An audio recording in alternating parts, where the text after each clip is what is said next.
What's up guys, my name is Mike with Ari Bikes.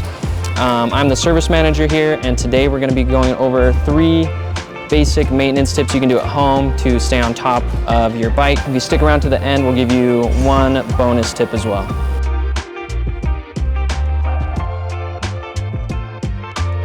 So the first most important thing you can do for your bike is washing it. Washing your bike consistently will help you avoid a lot of major issues in the future. So the main things you're going to want is some soap.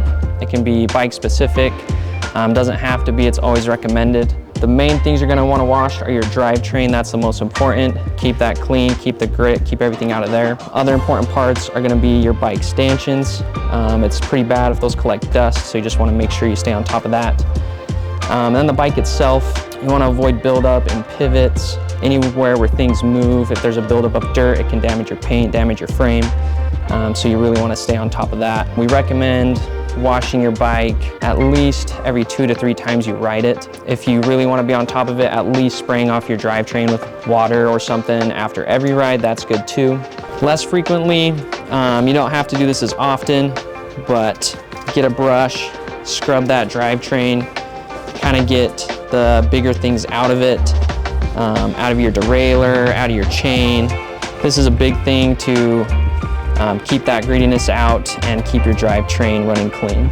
So after you've washed your bike, this is probably the best time to lube your chain. Lubing your chain is kind of like an oil change. Every 2 to 3 rides is probably best. You can go less than that, you can go a little more than that, but if you draw it out for too long, it'll cause a lot of problems. So every 2 to 3 rides is probably best.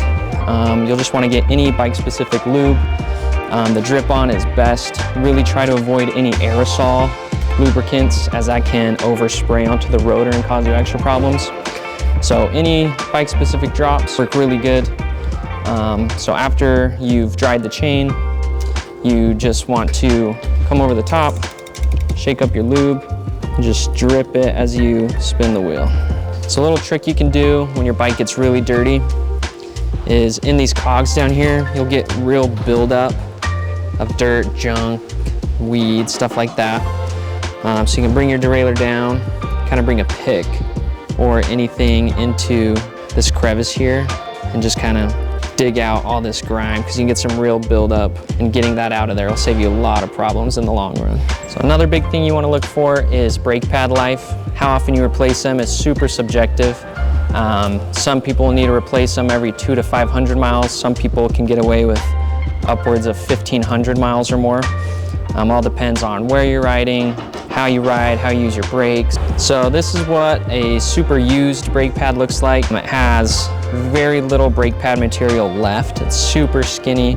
That brake pad material almost lines up with that metal base of the brake pad. You really want to get these replaced, ideally before they get to this point, so that you don't risk the chance of damaging your rotor. And then this is what a new brake pad looks like. You can see it still has a ton of brake pad material left. It's pretty far from that metal base. So the bonus tip we talked about at the beginning is going to be for those of you running tubeless. Sealant is another one of those subjective things where it kind of depends how much you ride and how many punctures you get, stuff like that will determine how often you need to replace it. If you don't get any huge punctures, every 3 to 6 months is probably a good time frame to add like 2 to 4 ounces of sealant to your tires. There's 2 major ways to do that. The first is using a valve core remover, removing the valve and then just inserting your tubeless straight into the valve with an injector. The second way is to break the bead on the tire and just pour sealant directly into the tire. Thanks for watching, guys. Let us know in the comments if there's anything else you want us to go over. Make sure to like, subscribe, and we'll see you in the next one.